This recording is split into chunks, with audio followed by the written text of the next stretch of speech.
Hi, everybody. Belman Mehta here, and thank you for once again joining me on my journey as I go through my favorites list on fanfiction.net. Uh, got a bunch more stories for you guys. Again, still now from the month of May of 2011, so we're still rolling along, still catching up on the years. Again, if any of these stories and descriptions interest you, links are in the description below, as well as links to my playlist where I do all this from the beginning, as well as a forum where I post these in written form as well. So let's just dive into these stories. Don't feel like doing an intro today. So let's go in, starting with The Mysterious Disappearance of Uzumaki Naruto by Syroc. And this is a short, one shot mystery about Naruto, where we see basically he's a good actor, and he throws himself into a role. How we can see how deep he can throw himself into a role behind a mask. It's okay, and this way it's structured does work in its favor, but I just didn't find it all that compelling. Um, the ending's also really abrupt and is very open to what could happen next. So there's not really any closure to be found. Just like anxiousness and trepidation for oh, what's happening or what's there. It's not really, and the fact that it's open doesn't really make that necessarily a bad thing, other than the lack of closure. But when you combine that with the lack of investment I had in the story, it just makes it even all the more less satisfying, and I just don't makes it less enjoyable to read. Give it a look if you're curious. I just found it to be a 6 out of 10, and it's not going to stay on my list. All right, next is The Infection by Nightwolv. And this is nice little Marvel universe fan fiction, based in the comics Marvel universe. When all of a sudden the blacklight virus gets unleashed on New York City and freaking Prototype starts happening. Um, so yeah, this story is basically a retelling of the game Prototype, just set in the Marvel universe, during the time when Osborn, Green Goblin, was in charge of New York City, and Hammer, Hammer and the basically all the villains were replacing the Avengers. It takes place during that time period. Um, it's written in the style of a script, so it's all just dialogue and actions. We don't get really any introspection or any deep thoughts about feelings in here. Uh, and there is a lot of action. It's a freaking Marvel and Prototype fix. So yeah, there's a lot of fights going on, and zombie killing and stuff like that. Uh, which it's fine. There's a lot of superheroes, so there's a lot more interesting action than just being a retread of the game. And since we see a whole bunch of sides, because it's the Marvel universe during this time period, we see a lot of different teams and different stuff, so it adds a lot more players to the political battlefield of Prototype. Not sure why he decided to keep this rated as a teen, because I mean it's not like he censors the violence or anything. It's really, again, just basically the F bombs that get censored with F star star asterisk asterisk asterisk instead of just saying it, which I don't see the point. It really just seems superfluous and just feels kind of dumb. Um, the story's okay, and it does do a good job of getting through the game's narrative. But I think when I came back to it, I just realized how bland the actual story of the game was. Uh, since I'm not playing it, I got Prototype when it came out, and I loved that game when it came out. I played the hell out of it. I really enjoyed it, and now coming back to this and just reading it by myself, I find that it's just not fun. It's not super. There's certain bits of intrigue, and there's there's a lot there's stuff that you can pull out from the amnesiac protagonist angle,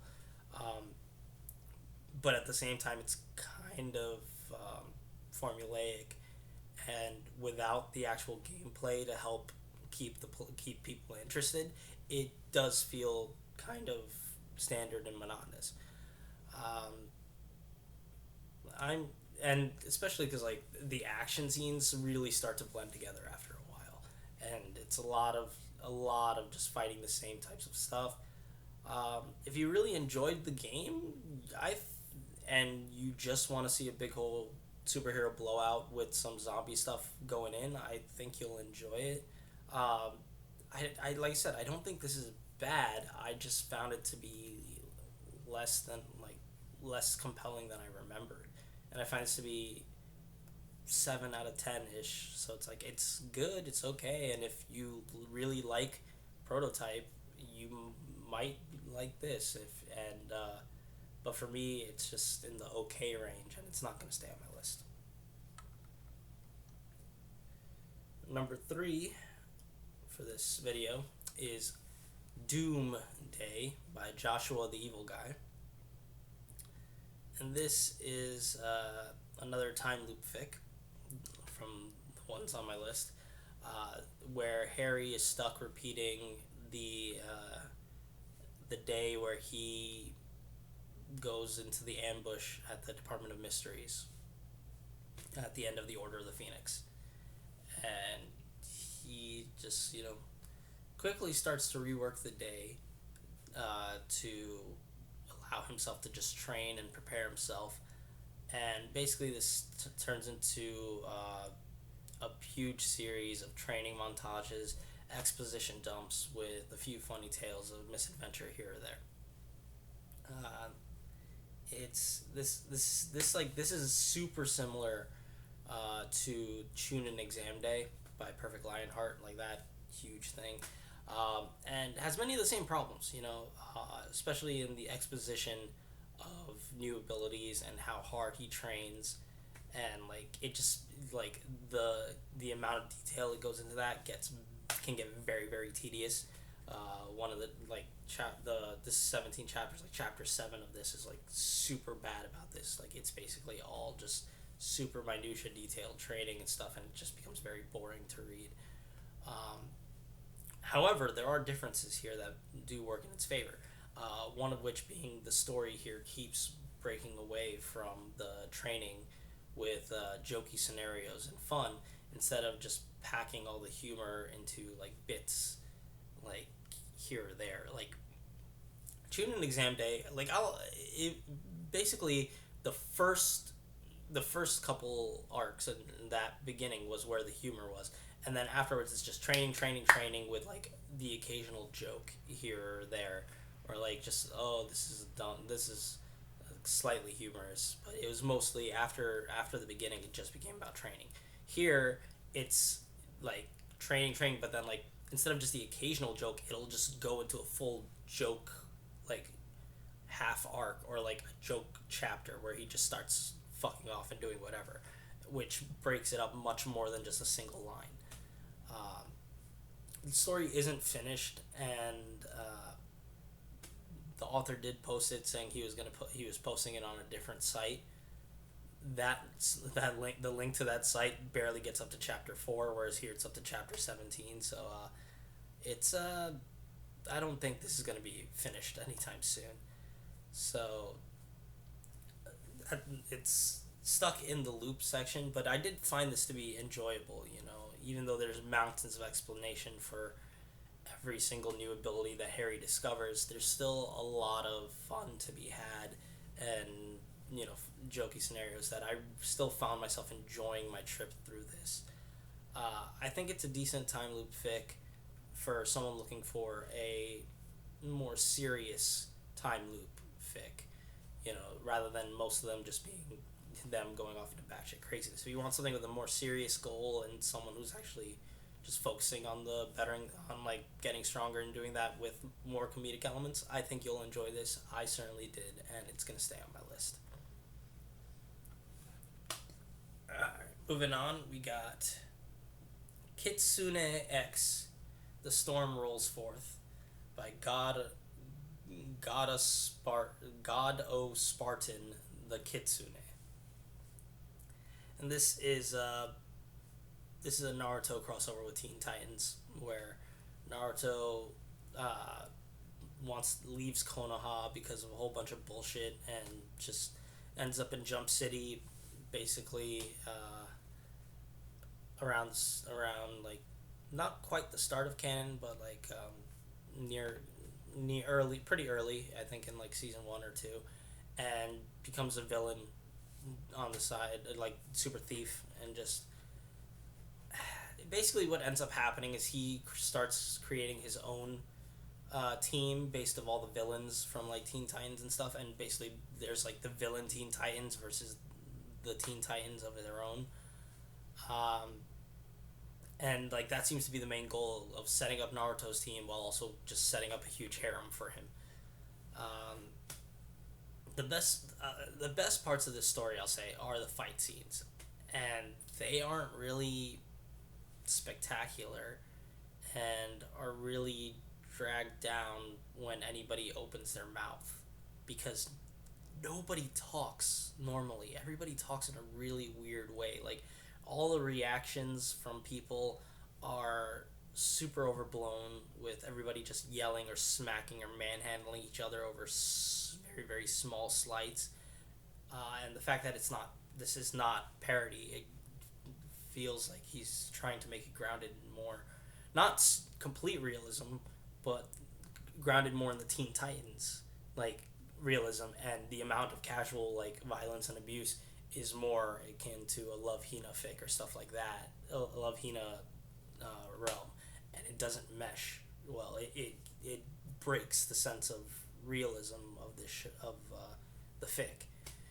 It just makes everybody look like they're an oversensitive idiot.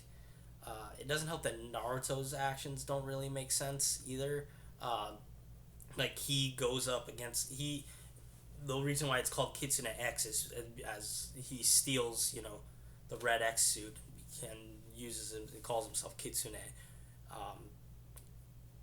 and so but at the same time he befriends the Titans as Naruto, and they don't make the connection, which is really dumb because Naruto literally is training Robin in all of the ninjutsu stuff, and is saying like, yeah, I know the exact same powers as Kitsune X, which is just a stupid name. Like I think that's just really really dumb. Like who cares if your suit has a red X?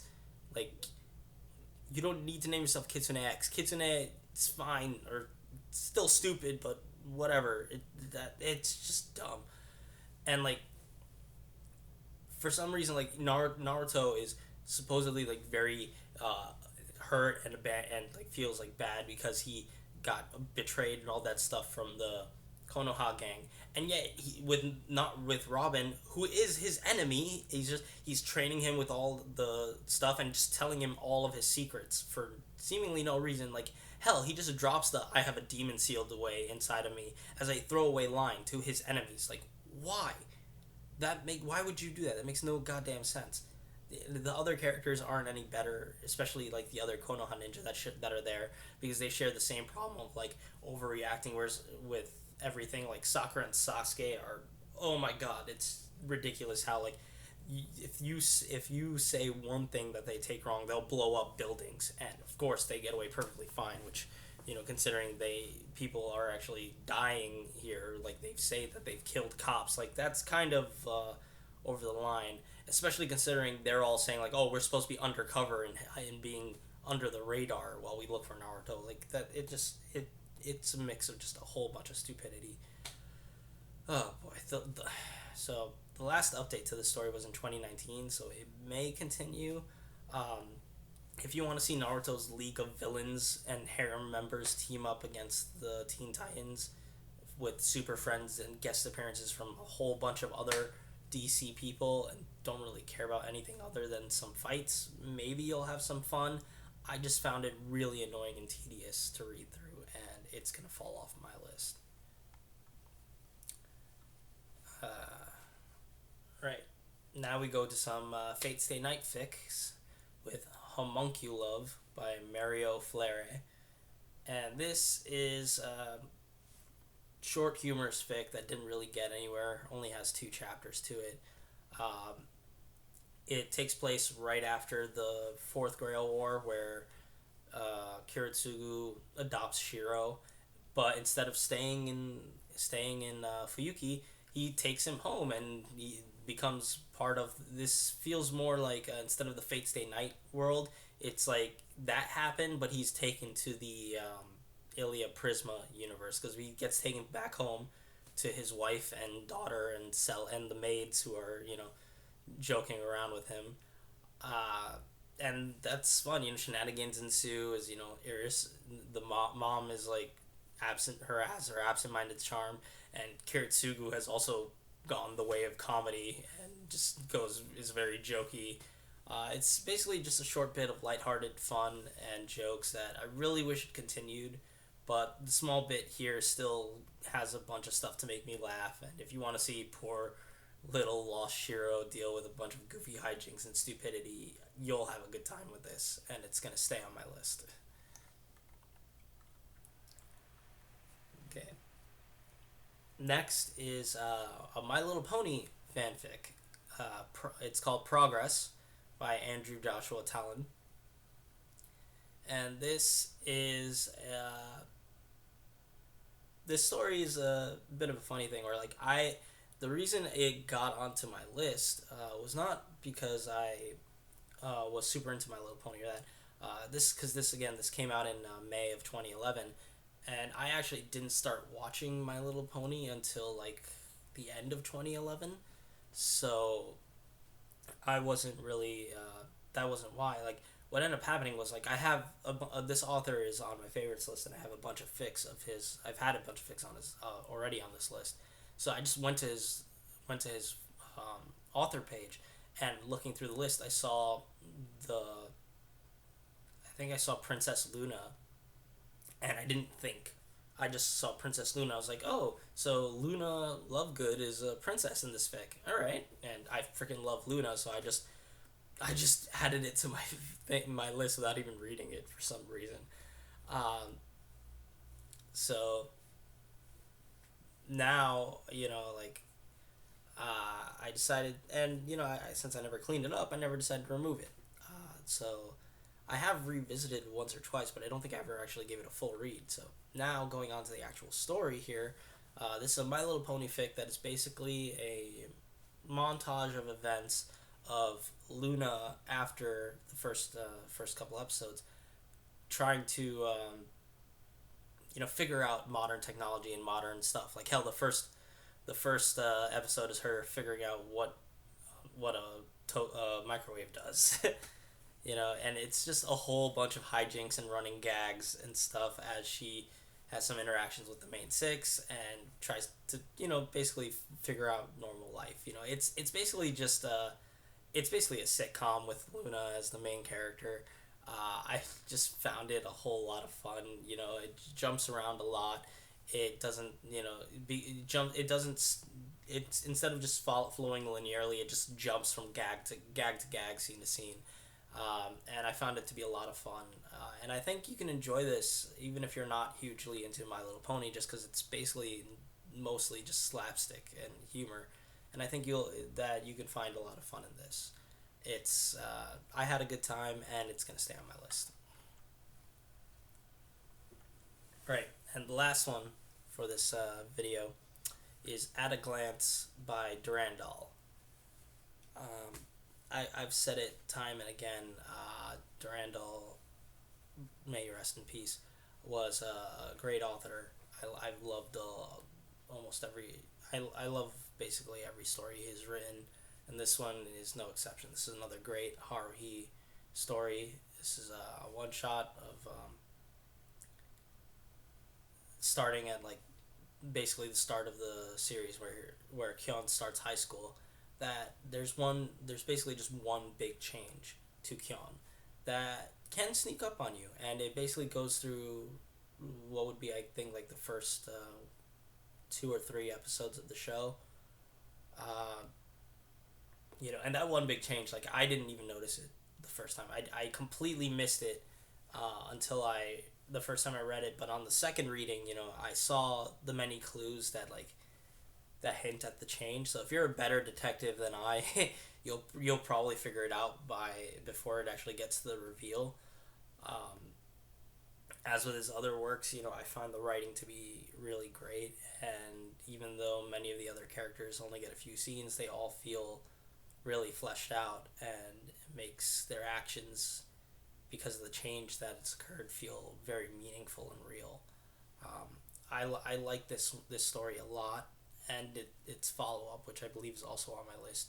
But even as a standalone, I think this thing is a really great piece. And if you like Haruhi at all, and you want a bit more of a serious and down to earth focused one, I think you will really enjoy this fic, and it's gonna stay on my list. So there we go, bunch of stories from the first half of May of 2011. Again, I said links to all these stories are in the description down below, as well as a link to my fanfiction.net profile and a forum where I post all this in a written format, and of course also a playlist. So if you want to see these videos from the beginning, feel free. Thank you all so much for watching. Please leave a like or subscribe if you want to keep up to date when I post these. Thanks again, and I will see you all in the next video. Bye.